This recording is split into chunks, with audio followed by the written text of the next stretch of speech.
ಎಲ್ಲರಿಗೂ welcome back to my YouTube channel ಅನ್ಗೂಡ Kannada vlogs. ನಾನು ನಿಮ್ಮನ್ನು ಎಲ್ಲರೂ ಹೇಗಿದ್ದೀರಾ? ಚೆನ್ನಾಗಿದ್ದೀರಾ? ನಾನು ಕೂಡ ತುಂಬಾ ಚೆನ್ನಾಗಿದ್ದೀನಿ. ಈ ವ್ಲಾಗ್ನ ನಾನು ನೆನ್ನೆ ಎಡಿಟ್ ಮಾಡಿ ಅಪ್ಲೋಡ್ ಮಾಡಬೇಕಾಯಿತು, ಆದರೆ ಮನೆ ದೇವ್ರಿಗೆ ಹೋಗಿದ್ವಿ, ಹಾಗಾಗಿ ಅಪ್ಲೋಡ್ ಮಾಡೋದಕ್ಕಾಗಿಲ್ಲ. ಇವತ್ತು ವಾಯ್ಸ್ ಓವರ್ ಕೊಟ್ಟು ಅಪ್ಲೋಡ್ ಮಾಡ್ತಾ ಇದ್ದೀನಿ. ಬೆಳಗ್ಗೆನೇ ಇವತ್ತು ಒಂದೇ ಸತಿ ಅಡುಗೆ ಮಾಡ್ಕೊಳ್ತಾ ಇದ್ದೀನಿ. ಚಿಕನ್ ತಂದು ಕೊಟ್ಟಿದ್ರು, ಹಾಗಾಗಿ ಸ್ವಲ್ಪ ಚಿಕನ್ ಸಾಂಬಾರು ಮಾಡಿ ಕಬಾಬ್ ಮಾಡ್ತಾ ಇದ್ದೀನಿ. ಕಬಾಬ್ಗೆ ಮ್ಯಾರಿನೇಟ್ ಎಲ್ಲ ಮಾಡಿ ಎತ್ತಿಟ್ಟು ಇನ್ನು ಇವಾಗ ರೈಸು ಮತ್ತು ಮುದ್ದೆ, ಸ್ವಲ್ಪ ಚಿಕನ್ ಸಾಂಬಾರು ಮಾಡ್ಕೊತಾ ಇದ್ದೀನಿ, ಬೇಗ ಖಾಲಿ ಆಗಲಿ ಅಂತೇಳಿ. ನಮ್ಮ ಮನೇಲಿ ಕಬಾಬ್ ಬೇಗನೆ ಖಾಲಿ ಆಗುತ್ತೆ, ಚಿಕನ್ ಸಾಂಬಾರೆಲ್ಲ ಸ್ವಲ್ಪ ಕಮ್ಮಿನೇ. ಯಾಕಂದರೆ ಅಪ್ಪು ನಾವು ಎಲ್ಲರೂ ಕಬಾಬೇ ಜಾಸ್ತಿ ತಿನ್ನೋದು. ಆ್ಯಂಡ್ ಅಪ್ಪುಗಂತೂ ಕಬಾಬ್ ತುಂಬಾ ಇಷ್ಟ. ಹಾಗಾಗಿ ಇನ್ನು ಬೆಳಗ್ಗೆ ಅವನು ಎದ್ದ ಮೇಲೆ ಹಾಲು ಕುಡಿಸಿ ಬಾದಾಮಿ ಕೇಳ್ತಾನೆ, ಹಾಗಾಗಿ ನಾನು ನೆನೆಸಿಟ್ಟಿರೋದು ಕೆಲವು ಸತಿ ಕೊಡ್ತೀನಿ, ನೆನೆಸಿಟ್ಟಿಲ್ಲ ಅಂದರೆ ಹಾಗೆ ಒಂದು 4-5 ಕೊಡ್ತೀನಿ. ಅದನ್ನೇ ತಿನ್ಕೊತಾನೆ, ಆರಾಮಾಗಿ ಆಟ ಆಡ್ಕೊಂಡಿರ್ತಾನೆ ಈಚೆಗಡೆನೆ. ನಾನಿವಾಗ ಕುಕ್ಕರಲ್ಲಿ ಒಂದೇ ಸತಿ ಸಾಂಬಾರು ಮಾಡ್ಕೊತಾ ಇದ್ದೀನಿ, ಯಾಕಂದರೆ ಅಪ್ಪುಗೆ ಅಂಗನವಾಡಿ ಕಳಿಸ್ತಾ ಇರೋದ್ರೆ ಟೈಮ್ ಕೂಡ ಆಗೋಗಿತ್ತು. ಒಂದೇ ಸತಿನೇ ಕುಕ್ಕರಲ್ಲಿ ಮಾಡಿಕೊಂಡೆ. ಇನ್ನು ಅವನು ಕೂಡ ಸ್ನಾನ ಎಲ್ಲ ಮಾಡಿಸಿ ರೆಡಿ ಮಾಡಿ ಅವನಿಗೂ ಕೂಡ ಟಿಫನ್ ಎಲ್ಲ ತಿನ್ನಿಸ್ಬಿಟ್ಟು ಕಳಿಸ್ದೆ. ಅವನು ಕೂಡ ಹೋಗಿದ ತಕ್ಷಣ ಅವ್ನಿಗೇನೋ ಒಂಥರ ಮನೇಲಿ ಹೋಗ್ಬೇಕಾದ್ರೆ ಸ್ವಲ್ಪ ಖುಷಿಯಾಗೇ ಇರ್ತಾನೆ, ಆದರೆ ಅಲ್ಲಿಗೆ ಹೋದ್ಮೇಲೆ ಸ್ವಲ್ಪ ಸ್ಟಕ್ ಮಾಡ್ತಾನೆ. ಆದರೆ ಬಿಟ್ಟು ಬಂದಮೇಲೆ ಸ್ವಲ್ಪ ಆರಾಮಾಗಿ ಖುಷಿಯಾಗಿ ಆಟ ಆಡ್ಕೊಂಡಿರ್ತಾನೆ ಈ ಥರ. ಆದರೆ ಮಕ್ಕಳು ಸ್ವಲ್ಪ ಹೋಗೋ ಟೈಮಲ್ಲಿ ಅಡ್ಜಸ್ಟ್ ಆಗೋ ಸ್ವಲ್ಪ ಕಷ್ಟನೇ ಅಲ್ವಾ. ಹಾಗಾಗಿ 1 ವಾರ 2 ವಾರ ಹಿಂಗೆ ನಾನು ಅವನ ಜೊತೆನೇ ಹೋಗಿ ಅವನಲ್ಲೇ ಅಂಗನವಾಡೀಲಿ 1 ಅವರ್ 2 ಅವರ್ ಕೂತಿದ್ದು ಯಾಮಾರಿಸ್ಬಿಟ್ಟು ಬಂದುಬಿಡ್ತೀನಿ. ಪಾಪ ಆವಾಗ ಏನೂ ಅಳಲ್ಲ, ಮಕ್ಕಳಿರ್ತಾರಲ್ಲ, ಆಟ ಆಡ್ಕೊಂಡು ಇದ್ಬಿಡ್ತಾನೆ, ಹೇಗೋ ಮ್ಯಾನೇಜ್ ಆಗುತ್ತೆ. ಹಾಗಾಗಿ ನಾನಿವಾಗ ಅವನ್ನ ದೇವ್ರಿಗೆಲ್ಲ ಕೈ ಮುಗಿಸ್ಬಿಟ್ಟು ಕರ್ಕೊಂಡು ಹೋಗ್ತಾ ಇದ್ದೀನಿ. ಇದೊಂದು ಒಳ್ಳೆ ಚೆನ್ನಾಗಿದೆ ನನಗೆ. ಇವಾಗ ಡೈಲಿ ರುಟೀನ್ ಅವನ್ನ ಕರ್ಕೊಂಡು ಹೋಗ್ತಾ ಇರೋದು ಒಂಥರ ಖುಷಿ, ಅವನ್ನ ಅಂಗನವಾಡಿ ಕರ್ಕೊಂಡು ಹೋಗಿ ಬಿಡ್ತಾ ಇರೋದು. ಬಿಟ್ಬಿಟ್ಟು ಬಂದೆ ಅತ್ತ, ಆಮೇಲೆ ಬಾಲ್ ಆಡಿಸ್ತೀನಿ ಹೋಗು ಅಂತ ಹೇಳ್ಬಿಟ್ಟು ಬಾಲ್ ಆಡಿಸ್ಕೊಂಡಿದ್ರು. ಸಮಾಧಾನವಾಗಿದ್ದಾನೆ ಇವಾಗ. ಹಾಗೆ ಒಂದು ಕೊರಿಯರ್ ಬಂದಿತ್ತು, ಈಸ್ಕೊಂಡು ಬಂದೆ. ಇವಾಗ ಕೆಲಸ ಏನಪ್ಪ ಅಂದರೆ ಅದ್ರ ಜೊತೆ ಇನ್ನೂ ಒಂದು ಕೊರಿಯರ್ ಬಂದಿತ್ತು. ಆರ್ಗನೈಸ್ ಒಂದು ತರಿಸಿದ್ದೆ. ಈ ಥರ ಬ್ಯಾಗ್ಸ್ ಥರ ಬರುತ್ತೆ, 6 ಪೀಸ್ ಏನೋ ಬಂದಿದೆ, ಸಾಕು ಅಂತ ಹೇಳ್ಬಿಟ್ಟು 6 ಪೀಸ್ ತರಿಸಿದ್ದೀನಿ. ಯಾಕಂದರೆ ಸ್ಯಾರೀಸು ಅದು ಇದು ಎಲ್ಲ ಅವಾಗವಾಗ ಮೆಸ್ಸಿ ಆಗ್ತಾನೆ ಇತ್ತು. ಬ್ಲೌಸ್ಗಳು ಅದೆಲ್ಲ ಎಂಬ್ರಾಯ್ಡ್ರಿ ಎಲ್ಲ ಮಾಡಿಸಿರೋದೆಲ್ಲ ಬ್ಲೌಸ್ಗಳೆಲ್ಲ ಇತ್ತು, ಹಾಗಾಗಿ ಎಲ್ಲನೂ ಅರೇಂಜ್ ಮಾಡಿ ಇಡೋಣ ಅಂತ ಹೇಳ್ಬಿಟ್ಟು ತರಿಸಿದ್ದೆ. ಸೊ ಕೊರಿಯರ್ ಬಂದಿದ್ದು ಓಪನ್ ಮಾಡಿ ತೋರಿಸ್ತೀನಿ. ನಿಮ್ಗೆ ಏನಾದರೂ ಬೇಕಾದರೆ ಲಿಂಕ್ನ ಡಿಸ್ಕ್ರಿಪ್ಷನಲ್ಲಿ ಕೊಟ್ಟಿರ್ತೀನಿ, ತೊಗೊಳ್ಳಿ. ಪ್ರಾಡಕ್ಟ್ ಅಂದರೆ ಆರ್ಗನೈಸ್ಗೆಲ್ಲ ಎಷ್ಟು ಇದನ್ನು ಮಾಡಿದ್ರೂ ಸಾಕಾಗಲ್ಲ, ಮೆಸ್ಸಿ ಆಗ್ತಾನೇ ಇರುತ್ತೆ. ಚಿಕನ್ ಸಾಂಬಾರು ಮಾಡಿಟ್ಬಿಟ್ಟು ರೈಸ್ ಮಾಡಿಬಿಟ್ಟು ಹೋಗಿದ್ದೆ. ಕಬಾಬ್ಗೆ ಎಲ್ಲ ಮ್ಯಾರಿನೇಟ್ ಮಾಡಿ ಫ್ರಿಜ್ಜಲ್ಲಿ ಇಟ್ಟಿದ್ದೀನಿ. ಅವ್ನು ಬಂದ ಮೇಲೆ ಮಧ್ಯಾಹ್ನ 2:15ಗೆ ಹಾಕ್ಕೊಡೋಣ ಅಂತ. ಕರೆಂಟ್ ಇಲ್ಲ, ಹೋಗ್ಬಿಟ್ಟಿದೆ. ರೆಸಿಪಿ ಎಲ್ಲ ಶೂಟ್ ಮಾಡೋಕ್ಕಾಗಿಲ್ಲ, ಅರ್ಜೆಂಟಲ್ಲ ಅವನ್ನ ಬಿಡಬೇಕು ಅಂತ ಹೇಳ್ಬಿಟ್ಟು ಬೇಗ ಬರೋಕ್ಕೆ ಹೇಳಿದರು. ಫೋಟೋ ಏನೋ ತೆಗ್ದಾಕಬೇಕು ಮಕ್ಕಳದು ಅಂತ ಹೇಳ್ಬಿಟ್ಟು, ಸೊ ಹಾಗಾಗಿ ಬಿಟ್ಬಿಟ್ಟು ಬಂದೆ. ಇನ್ನು ಮೀಶೋಯಿಂದ ಈ ಥರ ಸ್ಟೋರೇಜ್ ಇದನ್ನು ತರಿಸಿದ್ದೆ, ಅಂದರೆ ಕವರ್ ಥರ ಇದನ್ನು ಬಂದು 6 ಏನೋ ಬರುತ್ತೆ. ನಾನೇನು ಅಂದ್ಕೊಂಡೆ ಅಂದರೆ, ನಂದು ಬೀರು ಇದೆಯಲ್ಲ, ಅದ್ರಲ್ಲಿ ಸೀರೆಗಳನ್ನೆಲ್ಲ ನಾನು ತುಂಬ ರೇರ್ ಯೂಸ್ ಮಾಡೋದು. ಡೈಲಿ ಯೂಸ್ ಸ್ಯಾರೀಸ್ನೆಲ್ಲ ಅವಾಗವಾಗ ದೇವಸ್ಥಾನ ಅದು ಇದು ಮನೇಲಿ ಪೂಜೆ ಇದ್ದಾಗ ಯೂಸ್ ಮಾಡ್ತೀನಿ. ಇನ್ನು ಮಿಕ್ಕಿದ್ದ ರೇಷ್ಮೆ ಸೀರೆ ಈ ಥರದ್ದೆಲ್ಲ ಹಾಗಾಗಿ ಇಟ್ಬಿಟ್ಟಿದ್ದೀನಿ. ಅದೇನಾಗ್ಬಿಟ್ಟಿದೆ ಅಂದರೆ ಜಾಗನೇ ಸಾಕಾಗ್ತಾಯಿಲ್ಲ ನನಗೆ. ಬ್ಲೌಸಸ್ ಇಡೋದಕ್ಕಾಗಲಿ, ಸ್ಯಾರಿ ನೀಟಾಗಿ ಅರೇಂಜ್ ಮಾಡಿ ಇಡೋಕ್ಕೆ ಆಗ್ತಾಯಿರಲಿಲ್ಲ, ತುಂಬ ಮೆಸ್ಸಿ ಆಗ್ತಾನೆ ಇತ್ತು, ಅವಾಗವಾಗ ಜೋಡಿಸ್ತಾನೆ ಇದ್ದೆ. ಹಾಗಾಗಿ ಇವತ್ತು ಈ ಒಂದು ಕವರ್ನ ತರಿಸ್ಕೊಂಡೆ. ಸ್ವಲ್ಪ ಹೊತ್ತು ಬಿಸಿಲಲ್ಲಿ ಆರಾಕ್ಬಿಟ್ಟು ಆಮೇಲೆ ಇದರಲ್ಲಿ ಸ್ಟೋರೇಜ್ ಮಾಡಿಕೊಂಡ್ರೆ ಆಗುತ್ತೆ, ನಮ್ಗೆ ಯಾವಾಗ ಬೇಕು ಆವಾಗ ಎತ್ಕೋಬೋದು. ಆಮೇಲೆ ಕೆಲವು ಸತಿ ಏನಂದರೆ ಸೀರೆಗಳನ್ನ ನಾವು ಹೀಗೆ ಪ್ಯಾಕ್ ಮಾಡಿ ಇಡಬಾರ್ದು, ಆವಾಗವಾಗ ಬಿಸಿಲಲ್ಲಿ ಆರಾಕ್ತಾ ಇರಬೇಕು. ಹಾಗಾಗಿ ಇವತ್ತು ಆ ಕೆಲಸನ ಮಾಡ್ಕೊಳ್ತಾ ಇದ್ದೀನಿ. ಅದಕ್ಕೋಸ್ಕರ ಈ ಬ್ಯಾಗ್ನ ತರಿಸಿದೆ. ನಾನು ಕೆಲವೊಂದಿಷ್ಟು ವೀಡಿಯೋಗಳಲ್ಲಿ ನೋಡಿದ್ದೆ, ಚೆನ್ನಾಗಿದೆ, ಪರವಾಗಿಲ್ಲ, ಕ್ವಾಲಿಟಿ ವೈಸ್ ಚೆನ್ನಾಗೇ ಇತ್ತು, ಹಾಗಾಗಿ ತರಿಸಿದ್ದೀನಿ. ಈ ಲಿಂಕ್ಗಳನ್ನೆಲ್ಲ ನಾನು ಇವತ್ತು ಈ ವಿಡಿಯೋದಲ್ಲಿ ಕೊಡ್ತೀನಿ, ಯಾಕಂದರೆ ನನಗೆ ಈ ಲಿಂಕ್ಗಳು ಕೆಲವು ಸತಿ ಇದೇ ಆಗಲ್ಲ. ಹಾಗಾಗಿ ಇವತ್ತು ಚೆಕ್ ಮಾಡಿಬಿಟ್ಟು ಈ ಒಂದು ವಿಡಿಯೋದಲ್ಲಿ ನಾನು ಕೊಡ್ತೀನಿ. ನೆನ್ನೆದು ಅಷ್ಟೇ, ಆ ಒಂದು ವಿಡಿಯೋದಲ್ಲಿ ಹೇಳಿದೆ ಲಿಂಕ್ ಹಾಕ್ತೀನಿ ಅಂತ, ಆಗಿರಲಿಲ್ಲ. ಈ ಒಂದು ವಿಡಿಯೋದಲ್ಲಿ ಕೊಡ್ತೀನಿ. ಹಾಗೆ ಈ ಥರ ಐಸ್ ಕ್ಯೂಬ್ ಮಾಡ್ಕೊಳ್ಳೋದು ಕೂಡ 1-2 ತರಿಸಿದ್ದೆ. ಇದು ಬಂದು ನಾನು ಜಾಸ್ತಿ ಐಸ್ ಕ್ಯೂಬ್ ಯೂಸ್ ಮಾಡ್ತೀನಿ, ಯಾಕಂದರೆ ನನಗೆ ಪಿಂಪಲ್ಸ್ ಆದಾಗೆಲ್ಲ ಐಸ್ ಕ್ಯೂಬಲ್ಲೇ ರಬ್ ಮಾಡಿಕೊಂಡ್ರೆ ಪಿಂಪಲ್ಸ್ ಎಲ್ಲ ತುಂಬ ಕಮ್ಮಿ ಆಗುತ್ತೆ. ಅಂದರೆ ನಂಗೆ ತುಂಬ ದೊಡ್ಡ ಪಿಂಪಲ್ಸ್ ಆಗಲ್ಲ, ಜಸ್ಟ್ ಸಣ್ಣದು. ಹಾಗಾಗಿ ಅದಕ್ಕೋಸ್ಕರ ಅಂತ ಇದನ್ನು ತರಿಸ್ಕೊಂಡೆ. ಫ್ರಿಜ್ಜಲ್ಲಿದೆ, ಆದರೂ ಇದಿದ್ದರೆ ಕೆಲವೊಂದು ಇದಕ್ಕೆ ಯೂಸ್ ಆಗುತ್ತೆ ಅಂತೇಳಿ ತರಿಸ್ಕೊಂಡೆ. ಯಾಕೆ ತರಿಸ್ದೆ ಅಂತ ನೋಡ್ತಾ ಇರ್ಬೋದು. ನಾನು ಜಾಸ್ತಿ ಐಸ್ ಕ್ಯೂಬ್ಸ್ ಎಲ್ಲ ಜಾಸ್ತಿ ಯೂಸ್ ಮಾಡ್ತಾ ಇರ್ತೀನಿ. ಫ್ರಿಜ್ಜಲ್ಲೂ ಬಂದಿದೆ, ಇಟ್ಟಿದ್ದೀನಿ. ಅದ್ರ ಜೊತೆ ಜಾಸ್ತಿ ನಾನು ಫೇಸ್ಗೆಲ್ಲ ಐಸ್ ಕ್ಯೂಬ್ ಜಾಸ್ತಿ ಮಸಾಜ್ ಮಾಡ್ತೀನಿ. ಸೊ ಹಾಗಾಗಿ ಕೆಲವೊಂದು ಐಸ್ ಕ್ಯೂಬ್ಗಳನ್ನ ಮಾಡ್ಕೊಳ್ಳೋಣ. ಹಾಗೆ ತುಂಬ ಹೇರ್ ಫಾಲ್ ಆಗ್ತಾಯಿದೆ. ಹೇರ್ ಫಾಲ್ ಯಾಕೆ ಆಗ್ತಾಯಿದೆ ಅಂತಲೇ ಗೊತ್ತಾಗ್ತಾಯಿಲ್ಲ, ಅಷ್ಟು ಸಿಕ್ಕಾಪಟ್ಟೆ ಆಗ್ತಾಯಿದೆ. ಎಣ್ಣೆ ಎಲ್ಲ ಚೆನ್ನಾಗಿ ಹಚ್ಚಿ ಸ್ನಾನ ಮಾಡ್ತಾಯಿದ್ದೀನಿ, ಆದರೂ ಆಗ್ತಾಯಿಲ್ಲ. ಸೊ ಹಾಗಾಗಿ ಕೆಲವೊಂದಿಷ್ಟು ಡಿಟಾಕ್ ಡ್ರಿಂಕ್ಸ್ಗಳ ರೆಸಿಪಿ ನೋಡ್ಕೊಂಡಿದ್ದೀನಿ, ಅದನ್ನೆಲ್ಲ ಮಾಡ್ಕೊಳ್ಳೋಣ ಅಂತೇಳಿ. ಯಾಕಂದರೆ ಡೈಲಿ ಮಾಡ್ಕೊಳ್ಳೋಕ್ಕಾಗಲ್ಲ, ಹಾಗಾಗಿ ಒಂದು ಸತಿ ಈ ಥರ ಐಸ್ ಕ್ಯೂಬಲ್ಲಿ ಮಾಡಿ ಐಸ್ ಕ್ಯೂಬ್ ಮಾಡಿಬಿಟ್ಟು ಒಂದು ಸತಿ ನಾವು ಹಾಕಿ ಸಪ್ರೇಟಾಗಿ ಎತ್ಕೊಂಡು ಐಸ್ ಕ್ಯೂಬ್ ಮಾಡಿ ಕ್ಯೂಬ್ಸ್ ಬರುತ್ತಲ್ಲ ಅದನ್ನು ರೆಡಿ ಮಾಡಿ ಇಟ್ಕೊಂಡು ಅದನ್ನು ಒಂದು ದಿವಸ ಫುಲ್ಲು ಬಿಟ್ಬಿಟ್ಟು ಆ ನಂತರ ಅದನ್ನು ಒಂದು ಗ್ಲಾಸ್ ಜಾರ್ಗೆ ಹಾಕಿ ಎತ್ತಿಟ್ಕೊಂಡ್ರೆ ಫ್ರಿಜ್ಜಿನಲ್ಲೇ ಅದು ನಾವು ಡೈಲಿ ಕುಡಿಬೋದು ಡಿಟಾಕ್ ಡ್ರಿಂಕ್ಸು. ಹಾಗಾಗಿ ಡೈಲಿ ನಾನು ಇನ್ಮೇಲೆ ಕುಡಿಬೇಕು ಅಂದ್ಬಿಟ್ಟು ಸ್ಟಾರ್ಟ್ ಮಾಡೋಣ ಅಂತ ಅಂದ್ಕೊಂಡಿದ್ದೀನಿ. ಸಿಕ್ಕಾಪಟ್ಟೆ ಕೂದಲು ಉದುರ್ತಾ ಇದೆ, ನೋಡ್ತಾ ಇರ್ಬೋದು, ಸಣ್ಣಗಾಗ್ಬಿಟ್ಟಿದೆ. ಎಷ್ಟು ಹೇರ್ ಕೇರ್ ಮಾಡಿದ್ರೂ ಸಾಕಾಗ್ತಾ ಇಲ್ಲ. ಹಿಂಗಂದರೆ ಸಾಕು ಬರುತ್ತೆ, ನನಗೆ ಭಯ ಆಗ್ತಾಯಿದೆ ಅಷ್ಟು, ಗೊತ್ತಿಲ್ಲ ಏನಕ್ಕೆ ಅಂತ. ಸೊ ಹಾಗಾಗಿ ಇದೊಂದು ಫಾಲೋ ಮಾಡೋಣ ಇನ್ಮೇಲೆ ಡೈಲಿ. ಆವಾಗವಾಗ ನಾನು ಕಷಾಯಗಳು ಅದು ಇದು ಕುಡಿತೀನಿ, ಅದೇ ಡಿಟಾಕ್ ಡ್ರಿಂಕ್ಸ್ ಅಂತ ಯಾವಾಗಲೂ ರೇರ್ ನಾನು ಮಾಡಿ ಕುಡಿಯೋದು. ಹಾಗಾಗಿ ಇನ್ಮೇಲೆ ಡೈಲಿ ಮಾಡಬೇಕು. ಸೊ ಏನಾದರೂ ಆಗಲಿ ಡೈಲಿ ಕಂಟಿನ್ಯೂಸ್ ಆಗಿ ಮಾಡಿ ಕುಡಿಬೇಕು ಅಂತ ಹೇಳ್ಬಿಟ್ಟು ತರಿಸಿದ್ದೀನಿ ಇದನ್ನು. ಸೊ ಒಂದು ನಂಗೆ ಅದಕ್ಕೆ ಯೂಸ್ ಆಗುತ್ತೆ, ಇನ್ನೊಂದು ಯಾವಾಗಾದರೂ ಈ ಥರ ಸ್ಟೋರ್ ಮಾಡಿ ಇಟ್ಕೊಳ್ಳೋಕೆ ಒಂದು ಸತಿ ಮಾಡಿ ಇಟ್ಕೊಂಬಿಟ್ರೆ ಸಾಕು. ಇನ್ನೊಂದು ಐಸ್ ಕ್ಯೂಬ್ಸ್ಗಳು ನಾನು ಜಾಸ್ತಿ ಯೂಸ್ ಮಾಡ್ತೀನಿ. ಫೇಸ್ ಜಾಸ್ತಿ ಪಿಂಪಲ್ಸ್ ಆಗ್ತಾ ಇರುತ್ತೆ ನನಗೆ, ಮೂಗ್ ಮೇಲೆಲ್ಲ ಚಿಕ್ಕದು, ತುಂಬ ದೊಡ್ಡ ಪಿಂಪಲ್ಸ್ ಆಗೋಲ್ಲ, ಜಸ್ಟ್ ಸಣ್ಣ ಪಿಂಪಲ್ಸು. ಸೊ ಹಾಗಾಗಿ ನಾನು ಪಿಂಪಲ್ಸ್ಗೆ ಏನೂ ಮಾಡಲ್ಲ, ಜಸ್ಟ್ ಐಸ್ ಕ್ಯೂಬ್ ಮಸಾಜು ಇಲ್ಲ ನೀರಲ್ಲಿ ಐಸ್ ಕ್ಯೂಬ್ಸ್ನೆಲ್ಲ ಹಾಕ್ಬಿಟ್ಟು ನೀಟಾಗಿ ಅದ್ರ ಮುಖಕ್ಕೆ ನೀಟಾಗಿ ಇದನ್ನು ಮಾಡಿಕೊಂಡ್ರೆ ಸಾಕು, ನನಗೆ ಪಿಂಪಲ್ಸ್ ಬೇಗನೆ ಹೊಟ್ಟೋಗ್ಬಿಡುತ್ತೆ. ಹಾಗಾಗಿ ಅದಕ್ಕೋಸ್ಕರ ತರಿಸ್ಕೊಂಡೆ. ಇನ್ನು ಇವತ್ತು ಬಟ್ಟೆಗಳನ್ನೆಲ್ಲ ಆರ್ಗನೈಸ್ ಮಾಡಿ ಕೂಡ ಇಕ್ಕಬೇಕು. ಅಪ್ಪು ಇಲ್ಲ, ಸೊ ಹಾಗಾಗಿ ಅವ್ನು ಬರೋ ಅಷ್ಟೊತ್ತಿಗೆ 2:30 ಅಷ್ಟೊತ್ತಿಗೆ ಏನೇನೆಲ್ಲ ಕೆಲಸ ಆಗುತ್ತೆ ಅದನ್ನೆಲ್ಲ ಮುಗಿಸ್ಕೊಬಿಡ್ಬೇಕು. ನೋಡೋಣ, ಹಾಗೆ ಬ್ಲಾಗ್ ಕಂಟಿನ್ಯೂ ಮಾಡ್ತೀನಿ, ಬನ್ನಿ. ಒಂದು ವಿಡಿಯೋ ಅಪ್ಲೋಡ್ ಇತ್ತು, ಅದನ್ನು ಮಾಡ್ತಾ ಇದ್ದೆ. ಇನ್ನೊಂದಿಲ್ಲ ಅಷ್ಟು ಫೋನ್ ಬಂದುಬಿಡ್ತು, ಅಪ್ಲೋಡ್ ಮಾಡಿದೆ, ರೆಡಿ ಮಾಡೋಣ ಅಂತ ಹೋದೆ. ಅಷ್ಟೊಳಗೆ ಫೋನು ಅವ್ನು ಊಟ ಮಾಡ್ತಾ ಇಲ್ಲ ಬಾ ಅಂತ ಫೋನ್ ಅಂಗನವಾಡಿಯಿಂದ. ಇದೊಂದು ಆಗ್ಬಿಟ್ಟಿದೆ, ಅವನು ಅಲ್ಲಿ ಕೊಟ್ಟಿರೋ ಊಟ ಮಾಡ್ತಾ ಇಲ್ಲ. ಅಲ್ಲಿ ನಾವು ಲಂಚ್ ಬಾಕ್ಸು ಕೊಟ್ಟು ಕಳ್ಸೋಲ್ಲ, ಅಷ್ಟು ಚಪಾತಿ ಏನಾದರೂ ಮಾಡ್ಕೊಳ್ತಾನೆ ಅಂದರೆ ಅದೂ ಇಲ್ಲ. ಅವರು ಇದನ್ನು ಮಾಡಿಬಿಟ್ಟಿದ್ದಾರೆ ಅಂಗನವಾಡಿಲಿ, ಅವರು ಫುಡ್ ಕಳಿಸ್ತಾರೆ ಮಕ್ಕಳಿಗೆ, ಅದನ್ನೇ ಮಾಡ್ಬೇಕು ಊಟನ. ಅಲ್ಲಿ ಊಟ ತಿಂತಾ ಇಲ್ಲ, ಬಿಲ್ಕುಲ್ ಬಾಕ್ಸು ಕೊಟ್ಟು ಕಳ್ಸೋಂಗಿಲ್ಲ. ಒಳ್ಳೆ ತಲೆನೋವು ಹೋಗ್ಬಿಟ್ಟಿದೆ. ಹಾಗಾಗಿ ಇವಾಗ ಹೋಗಿ ಊಟ ಮಾಡಿಸ್ಕೊಂಡು ಸ್ವಲ್ಪ ಹೊತ್ತು ಕೂರಿಸ್ಕೊಂಡು ಕರ್ಕೊಂಬಂದ್ಬಿಡು ಅಂತ ಹೇಳಿದರೆ, ಹಾಗಾಗಿ ಹೋಗ್ತೀನಿ. ಫೋನಲ್ಲಿ ಚಾರ್ಜಿಂಗ್ ಇಲ್ಲ, ಸೊ ಫೋನ್ ಚಾರ್ಜಿಂಗ್ ಹಾಕ್ಬಿಟ್ಟು ಹೋಗ್ತೀನಿ. ಇನ್ನೊಂದು ವೀಡಿಯೋ ಹೋಗ್ತೀನಿ, ಅಲ್ಲಿ ವೀಡಿಯೋ ಚೆನ್ನಾಗಿ ಬಂದರೆ ಅಲ್ಲಿ ಕ್ಯಾಪ್ಚರ್ ಮಾಡಿ ಅಂತ ಕರ್ಕೊಂಡು ಬಂದ ಏನು ಅವ್ರಿಗೆ ಏನಾಗಿದೆ ಅಂತ ಗೊತ್ತಾಗಲ್ಲ. ಊಟ ಒಂದು ಸಾಮಾನ್ಯವಾಗಿ ಮಾಡಲ್ಲ, ಸೊ ಅಲ್ಲಿ ಅಟ್ಲೀಸ್ಟ್ ಚಪಾತಿ ತಿನ್ಕೋತಾನೆ, ಅದನ್ನೂ ಅವರು ಇಲ್ಲ ಕೊಟ್ಟು ಕಳ್ಸೋಣ ಅಂದರು. ಹೋಗಿ ಹೇಳ್ಕೊಂಬರ್ತೀನಿ, ಫೋನ್ ಚೆನ್ನಾಗಿ ಹಾಗೆ ಕಂಟಿನ್ಯೂ ಮಾಡ್ತೀನಿ ವ್ಲಾಗ್ನ.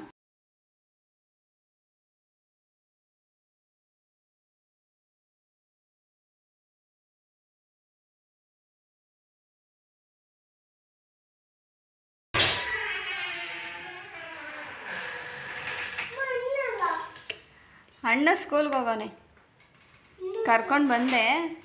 ಊಟ ಮಾಡಿಲ್ಲ ಒಂಚೂರು. ರೈಸು, ಬೇಳೆ ಸಾಂಬಾರು, ಮೊಟ್ಟೆ ಏನೋ ಮಾಡಿದರು, ಮೊಟ್ಟೆ ಕೊಡ್ತಾರೆ ಮಕ್ಕಳಿಗೆ, ತಿಂದಿಲ್ಲ ಸಾಹೇಬ್ರು. ಮೂಲೆಯಲ್ಲಿ ಹೋಗಿ ಕೂತವನೆ. ಇಲ್ಲಿ ಬಂದು ಸೈಕಲ್ ಹೊಡಿತಾ ಇರೋದು. ಶಕ್ತಿ ಬೇಡವಾ? ಊಟ ಮಾಡಿಲ್ಲ ಅಂದರೆ ಹೆಂಗೆ ಶಕ್ತಿ ಬರ್ತದೆ ಸೈಕಲ್ ಹೊಡಿಯೋಕ್ಕೆ? ಏನಂತಾನೆ, ಅನ್ನ ಸಾಂಬಾರು ಅಂತೆ, ಅದಕ್ಕೆ ತಿನ್ನಲ್ವಂತೆ. ಚಪಾತಿ ಇದ್ದಿದ್ರೆ ತಿಂತಾ ಇದ್ನಂತೆ. ಚಪಾತಿ ಬೇಕಾ? ಚಪಾತಿ, ಹಾಂ, ಚಪಾತಿ ಇದ್ದಿದ್ರೆ ತಿಂತಾ ಇದ್ದಂತೆ. ನೋಡಿ ಮಕ್ಕಳಿಗೆ ಕಾಲದವರು, ಬಾಬಾ ನೋಡಿ, ಅದಕ್ಕೆ ಹೇಳೋದು ಶಕ್ತಿ ಬೇಕು ಅಂತ. ಹಂಗೆ ಬೀಳಬಾರ್ದು ಅಂದರೆ ಶಕ್ತಿ ಬೇಕು ಅಂತ ಹೇಳೋದು. ಬೀಳಿಸ್ತಾ ಸೈಕಲ್. ಒಂಚೂರು ಇವಾಗ ಊಟ ಮಾಡಿಸ್ಬಿಡ್ತೀನಿ, ಆಮೇಲೆ ಮಲಗಿಸ್ಬೇಕು, ತಿನ್ನಿಸ್ಬಿಟ್ಟು ಮಲಗಿಸ್ಬಿಡ್ತೀನಿ. ಬಾ ಊಟ ಮಾಡಿ ಮಲ್ಕೊಂಬಿಡಿವಂತೆ. ಇನ್ನು ಅಪ್ಪನ ಸ್ಕೂಲಿಂದ ಕರ್ಕೊಂಡು ಬಂದೆ. ಅಲ್ಲಿ ಏನಂದರೆ ಊಟ ಕೊಡ್ತಾರೆ, ಜಸ್ಟು ನಾವು ಬಾಕ್ಸು ಕೂಡ ಕೊಡೋಂಗಿಲ್ಲ, ಯಾಕಂದರೆ ಅದು ಗೌರ್ಮೆಂಟ್ ಕಡೆಯಿಂದ ಮಕ್ಕಳಿಗೆ ಅಂತೇಳಿ ಫುಡ್ ಬರುತ್ತೆ, ಅದನ್ನು ಮಾಡಿ ಕೊಡ್ತಾರೆ. ಅವ್ರು ಹೇಳಿದ್ರು ಒಂದು 2 ತುತ್ತು ಅಷ್ಟೇ ತಿಂದಿರೋದು, ಮನೆಗೆ ಹೋಗಿ ತಿನ್ನಿಸು ಅಂತ ಹೇಳಿದರು. ಅವನಿಗೆ ಫೇವ್ರೇಟ್ ಕಬಾಬ್ ಅಲ್ವಾ, ಹಾಗಾಗಿ ಇವಾಗ ಅದನ್ನು ಕಬಾಬ್ ಮಾಡಿ ಕೊಡ್ತಾಯಿದ್ದೀನಿ. ಅವನು ಕೂಡ ಈಚೆಗಡೆ ಆಟಾಡ್ತಾ ಇದ್ದ. ಹೇಗೋ ಚಿಕನ್ ಸಾಂಬಾರಿತ್ತು, ಸ್ವಲ್ಪ ರೈಸ್ ಇತ್ತಲ್ಲ, ಅದಕ್ಕೆ ಮ್ಯಾನೇಜ್ ಆಗಲಿ ಅಂತ ಹೇಳ್ಬಿಟ್ಟು ಚಿಕನ್ ಕಬಾಬ್ ಮಾಡ್ತಾಯಿದ್ದೀನಿ. ಅಷ್ಟೊತ್ತೊಳಗೆ ಮಳೆ ಕೂಡ ಜೋರಾಯಿತು.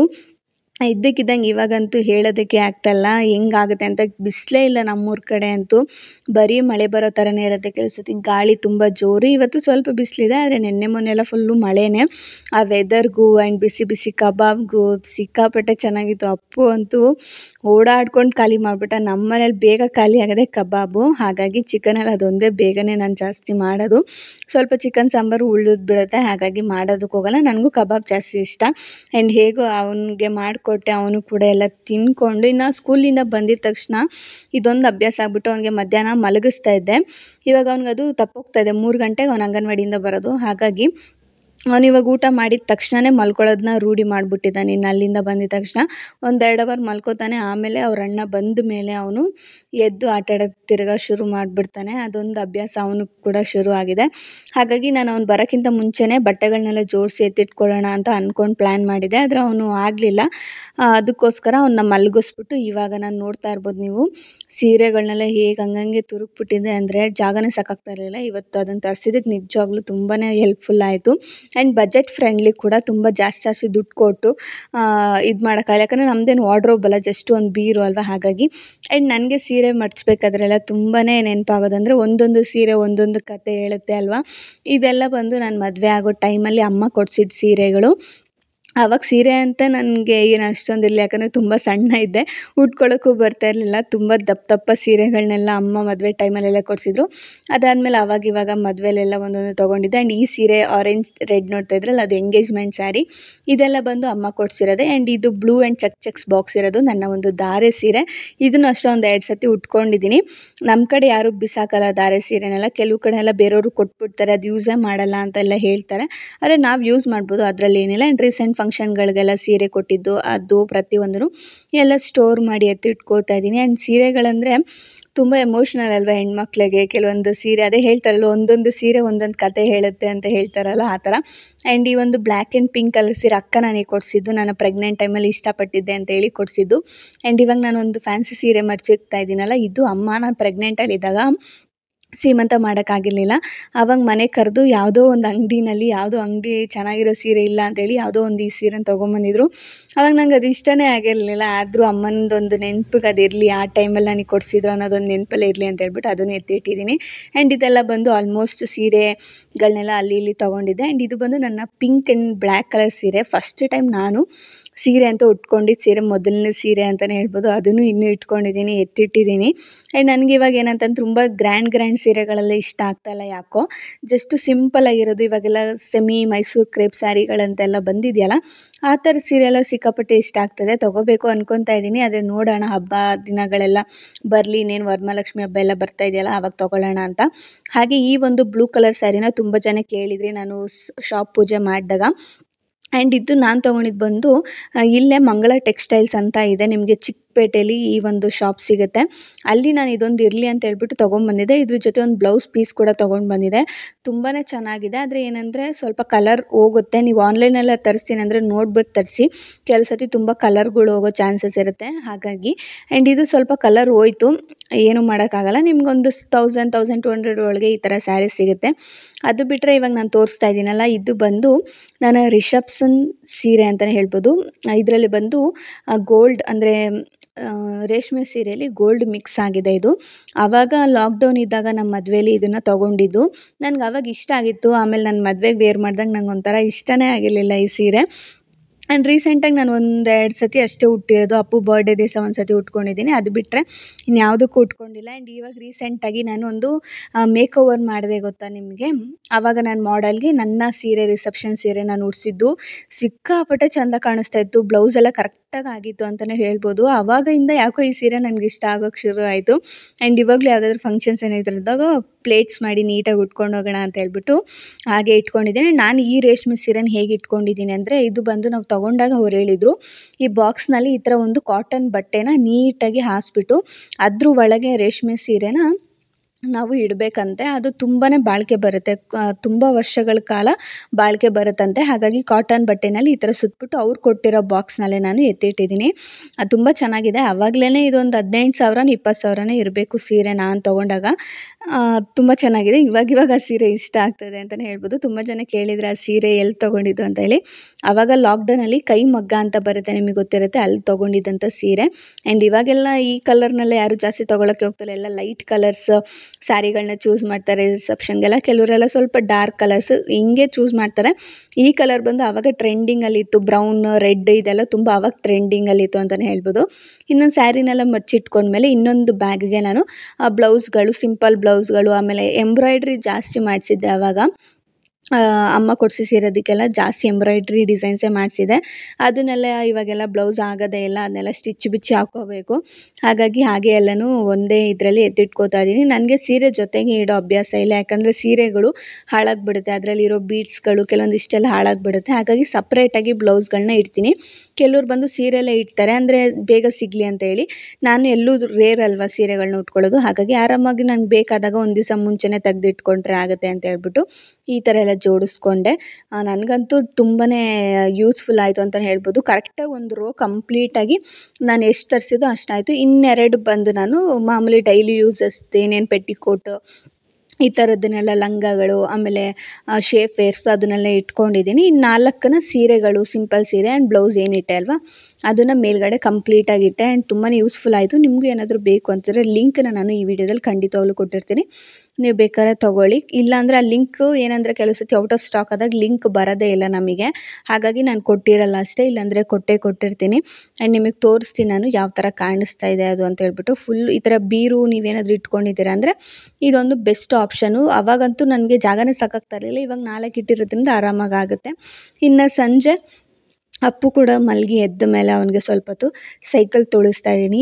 ಇವಾಗ ಬೆಳಗ್ಗೆ ಹೊತ್ತು ಸ್ವಲ್ಪ ಹೊತ್ತು, ಸಂಜೆ ಹೊತ್ತು ಸೈಕಲು ಅವನೇನೆ ಬ್ಯಾಲೆನ್ಸ್ ಮಾಡೋದನ್ನ ಕಲಿತಾ ಇದ್ದಾನೆ. ಅಂದರೆ ಹಿಂದೆಗಡೆ 2 ಚಕ್ರ ಇದೆ ಅಲ್ವಾ, ಇದನ್ನು ಬ್ಯಾಲೆನ್ಸ್ ಮಾಡ್ಬೋದು. ಸ್ವಲ್ಪ ದಿವಸ ಹಾಗೆ ಓಡಿಸ್ಲಿ ಅಂತ ಹೇಳ್ಬಿಟ್ಟು ಅವನ ಜೊತೆ ನಾನು ಈಚೆಗಡೆ ಕೂತ್ಕೊಂಡು ಆ ಗಾಳಿ, ಆ ತಂಪಾಗಿರೋ ಗಾಳಿ ಜೊತೆಗೆ ಅವನ ಜೊತೆ ಟೈಮ್ ಪಾಸ್ ಮಾಡಿದೆ. ಇನ್ನು ನನಗೊಂದು 2 ಸೀರೆ ಬೇಬಿ ಕುಚ್ಚು ಹಾಕೋದು ಕೂಡ ಇತ್ತು, ಹಾಗಾಗಿ ಅವನಿಗೆ ಸ್ವಲ್ಪ ಓಡೋಗಿ ಅಂಗಡೀಲಿ ಲಾಲಿಪಾಪ್ ತೊಗೊಂಬಂದು ತಿಂತಾಯಿದ್ದಾನೆ. ನೋಡಿ, ಬೇಡ ಅಂತಂದ್ರೂ ಈ ಥರ ಚೇಷ್ಟೆ ಆವಾಗವಾಗ ಮಾಡ್ತಾ ಇರ್ತಾನೆ. ಇನ್ನು ಅವನ ಜೊತೆ ಸೇರ್ಕೊಂಡು ನಾನು ಟೈಮ್ ವೇಸ್ಟ್ ಮಾಡೋದಕ್ಕಾಗಲ್ಲ ಅಂತೇಳಿ ಸಾಂಗ್ ಹಾಕ್ಕೊಂಡು 1-2 ಸೀರೆ ಬೇಬಿ ಕುಚ್ಚು ಹಾಕೋದಿತ್ತು, ಹಾಗಾಗಿ ಅದನ್ನು ಹಾಕ್ತಾಯಿದ್ದೆ. ಹಾಗೆ ಒಂದು ಮೆಟರ್ನಿಟಿ ಫೋಟೋಶೂಟ್ಗೂ ಕೂಡ ಆರ್ಡರ್ ಬಂದಿತ್ತು. ಅವರು ಹಿಂದಿನ ದಿವಸನೇ ಬುಕ್ ಮಾಡ್ಕೊಂಡಿದ್ರು, ಯಾಕಂದರೆ ಮುಂಚೆ ಕೇಳಿದ್ರು, ಆದರೆ ಟೈಮ್ ಸಾಕಾಗಿಲ್ಲ ಅಂತ ಹೇಳ್ಬಿಟ್ಟು ಒಂದು ದಿವಸ ಇವಾಗ ಕನ್ಫರ್ಮ್ ಮಾಡಿದ್ರು. ನಾನು ಕೂಡ 2 ಸೀರೆ ಕರೆಕ್ಟಾಗಿ ಬೇಬಿ ಕುಚ್ಚು ಹಾಕೋ ಅಷ್ಟೊತ್ತಿಗೆ 11 ಗಂಟೆನೇ ಆಗೋಯ್ತು ಅಂತಲೇ ಹೇಳ್ಬೋದು. ಅಪ್ಪು ಅಷ್ಟೊತ್ತಿಗೆ ಊಟ ಮಾಡಿಸಿ ಎಲ್ಲ ಮಲಗಿಸಿದ್ದೆ. 2 ಸೀರೆನೂ ಕೂಡ ಕಂಪ್ಲೀಟ್ ಮಾಡಿ ಇನ್ನು ನೆಕ್ಸ್ಟ್ ಡೇ ನನಗೆ ಆರ್ಡರ್ಗಿತ್ತು. ಒಂದು ಜ್ಯುವೆಲ್ರಿ ಸೆಟ್ ರೆಂಟಿಗೆ ಬುಕ್ ಮಾಡಿದರು. ಅವರು ಕೆಲವೊಂದು ಪರ್ಟಿಕ್ಯುಲರಾಗಿ ಕೇಳಿದರು, ಹಾಗಾಗಿ ಅವ್ರದ್ದೇನೇನಿದೆ ಅದನ್ನೆಲ್ಲ ಎತ್ತಿಟ್ಬಿಟ್ಟು ಅವ್ರಿಗೊಂದು ಫೋಟೋ ಕೂಡ ಕಳಿಸ್ಕೊಟ್ಟೆ. ಈ ಥರ ಎಲ್ಲ ಪ್ಯಾಕ್ ಮಾಡಿದ್ದೀನಿ ಆ್ಯಂಡ್ ಇದೇ ಥರನೇ ಪ್ಯಾಕ್ ಮಾಡಿ ನನಗೆ ಕಳಿಸ್ಕೊಡಿ ಅಂತ. ಯಾಕಂದರೆ ಸುಮಾರಷ್ಟು ಜ್ಯುವೆಲ್ರಿ ಡ್ಯಾಮೇಜ್ ಮಾಡಿ ಕಳಿಸ್ಬಿಟ್ಟಿದ್ದಾರೆ, ಹೆಂಗೆಂಗೋ ಆಗಿಬಿಟ್ಟು. ಹಾಗಾಗಿ ಇವಾಗ ಸ್ವಲ್ಪ ಸೇಫಾಗಿ ಅವ್ರಿಗೆ ನಾನು ಯಾವ ಥರ ಪ್ಯಾಕ್ ಮಾಡಿ ಕಳಿಸಿದ್ದೀನೋ ಅದೇ ಥರನೇ ಫೋಟೋ ಕಳಿಸ್ಬಿಟ್ಟು ಇದೇ ಥರ ಪ್ಯಾಕ್ ಮಾಡಿ ಕಳಿಸಿ ಅಂತ ರಿಕ್ವೆಸ್ಟ್ ಮಾಡ್ತೀನಿ. ಯಾಕಂದರೆ ಒಂದು ಸತಿ ಡ್ಯಾಮೇಜ್ ಆಗೋಯ್ತು ಅಂದರೆ ದುಡ್ಡು ಹೋಯ್ತು ಅಂತಲೇ ಅರ್ಥ. ಯಾಕಂದರೆ ತಿರ್ಗಾ ಇನ್ವೆಸ್ಟ್ ಮಾಡಿ ತೊಗೋಬೇಕು ಆ್ಯಂಡ್ ಅದು ಸರಿ ಮಾಡ್ಸೋಕ್ಕೂ ಕೂಡ ಆಗೋಲ್ಲ, ತುಂಬ ಕಷ್ಟ ಆಗುತ್ತೆ. ಅಷ್ಟೊಂದು ಅಮೌಂಟ್ ಕೊಟ್ಟು ತೊಗೊಂಡು ಡ್ಯಾಮೇಜ್ ಮಾಡಿದ್ರೆ ಎಷ್ಟು ಬೇಜಾರಾಗುತ್ತೆ ಅಲ್ವಾ. ಹಾಗಾಗಿ ಜ್ಯುವೆಲ್ರಿ ಅಂತೂ ತುಂಬ ಸೇಫಾಗಿ ಅವ್ರಿಗೆ ನಾನು ಹೇಳಿರ್ತೀನಿ, ಈ ಥರ ಪ್ಯಾಕ್ಗಳನ್ನ ಮಾಡಿ ಕಳಿಸಿದ್ದೀನಿ, ನೀವು ಅದೇ ಥರನ ಪ್ಯಾಕ್ ಮಾಡಿ ಕಳಿಸಿ ಅಂತ ಹೇಳಿರ್ತೀನಿ.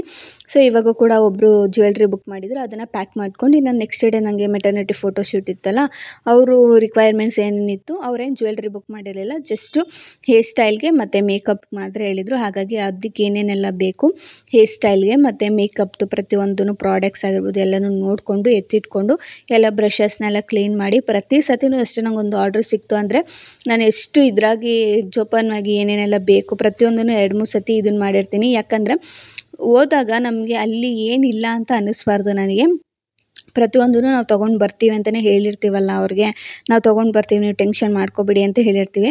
ಅಂಥದ್ರಲ್ಲಿ ನಾವೇ ತೊಗೊಂಡೋಗಿಲ್ಲ ಅಂದರೆ ಲಾಸ್ಟ್ ಮಿನಿಟಲ್ಲಿ ನಮಗೂ ಗಾಬರಿ ಆಗುತ್ತೆ, ಅವ್ರಿಗೂ ಗಾಬರಿ ಆಗುತ್ತೆ. ಹಾಗಾಗಿ ಪ್ರತಿಯೊಂದನ್ನು ನೋಡಿಬಿಟ್ಟು ನಾನು ತೊಗೊಂಡೋಗ್ತೀನಿ. ಇನ್ನು ಅವರು ಮೆಟರ್ನಿಟಿ ಫೋಟೋಶೂಟ್ಗೆ ಜಡೆಗೆಲ್ಲ ಹೇರ್ ಆಕ್ಸೆಸರೀಸ್ ಕೇಳಿದ್ರು, ಹಾಗಾಗಿ ಅದನ್ನು ಕೂಡ ಎಲ್ಲ ನೋಡಿಕೊಂಡು ತೊಗೊಂಡು ಹೋಗ್ತಾ ಇದ್ದೀನಿ. ಆ್ಯಂಡ್ ನೀವು ಏನಾದರೂ ಮೇಕ್ ಓವರ್ ಬುಕ್ ಮಾಡ್ಕೊಬೇಕು ಅಂತಿದ್ರೆ ನಿನ್ನ ಸ್ಕ್ರೀನ್ ಮೇಲೆ ಇಲ್ಲ ಡಿಸ್ಕ್ರಿಪ್ಷನಲ್ಲಿ ಯಾವಾಗಲೂ ನನ್ನ ನಂಬರ್ ಇರುತ್ತೆ, ನೀವು ಬೇಕಾದ್ರೆ ಚೆಕ್ಔಟ್ ಮಾಡಿ ಎನ್ಕ್ವೈರಿ ಮಾಡ್ಬೋದು. ಆ್ಯಂಡ್ ರೀಸನಬಲ್ ಪ್ರೈಸೆಲ್ಲ ಇರುತ್ತೆ ಆ್ಯಂಡ್ ನಿಮಗೆ ಜ್ಯುವೆಲ್ರಿ ಕೂಡ ರೆಂಟಿಗೆ ಸಿಗುತ್ತೆ. ಹಾಗಾಗಿ ನೀವು ಬುಕ್ ಮಾಡ್ಕೊಳ್ಬೋದು. ಸ್ಕ್ರೀನ್ ಮೇಲೆ ಇಲ್ಲ ಡಿಸ್ಕ್ರಿಪ್ಷನಲ್ಲಿ ಯಾವಾಗಲೂ ನನ್ನ ನಂಬರ್ ಇರುತ್ತೆ, ಒಂದು ಸತಿ ಕಾಂಟ್ಯಾಕ್ಟ್ ಮಾಡಿ ನೀವು ಕೂಡ. ಇನ್ನು ಎಲ್ಲ ಒಂದು ಸತಿ ನೋಡಿಕೊಂಡು ಚೆಕ್ ಮಾಡಿಕೊಂಡು ನಂಗೆ ಬೆಳಗ್ಗೆಗೆ ಏನೂ ತಲೆನೋವು ಇರಬಾರ್ದು, ಹಾಗಾಗಿ ಹಂಗೆಲ್ಲ ಎತ್ತಿಟ್ಕೊಂಡು ಇನ್ನು ಶಾಪ್ದು ಕೂಡ ಅಷ್ಟೇ ಎಲ್ಲನೂ ಒಂದು ಸತಿ ಎಲ್ಲ ನೋಡಿಬಿಟ್ಟು ಅದು ಜ್ಯುವೆಲ್ರಿ ಎಲ್ಲ ಇರ್ತೀನಲ್ಲ ಅದನ್ನೆಲ್ಲ ಜಿಪ್ಪೆಲ್ಲ ಹಾಕಿ ಒಂದು ಸತಿ ಚೆಕ್ ಮಾಡಿಕೊಂಡು 1-2 ಡಮ್ಮೀಸ್ದು ಪ್ರೈಸ್ ಎಲ್ಲ ಕೇಳ್ತಾಯಿದ್ರಿ. ನಾನು ನೆಕ್ಸ್ಟ್ ವೀಡಿಯೋದಲ್ಲಿ ಶಾಪ್ಗೆ ಎಷ್ಟು ಬಜೆಟ್ ಆಯಿತು, ಡಮ್ಮೀಸ್ಗೆ ಏನು ಪ್ರತಿಯೊಂದು ಡೀಟೇಲಾಗಿ ನಾನು ಒಂದು ವೀಡಿಯೋ ಮಾಡ್ತಾಯಿದ್ದೀನಿ. ಹಾಗಾಗಿ ನಿಮ್ಗೆ ಅದರಲ್ಲಿ ಕಂಪ್ಲೀಟ್ ಡೀಟೇಲ್ಸ್ನ ನಾನು ಹೇಳ್ತೀನಿ, ಎಷ್ಟು ಇನ್ವೆಸ್ಟ್ ಮಾಡಬೇಕು ಆ್ಯಂಡ್ ನೀವು ಶಾಪ್ ಓಪನ್ ಮಾಡಿದ ತಕ್ಷಣ ನಿಮಗೆ ಹೇಗೆಲ್ಲ ಇರುತ್ತೆ ಅನ್ನೋದನ್ನು ಕೂಡ ನಿಮ್ಮ ಜೊತೆ ಶೇರ್ ಮಾಡ್ತೀನಿ. ಸಿಗ್ತೀನಿ ಮುಂದಿನ ವೀಡಿಯೋದಲ್ಲಿ. ಅಲ್ಲಿವರೆಗೂ take care, bye bye. Thank you for watching.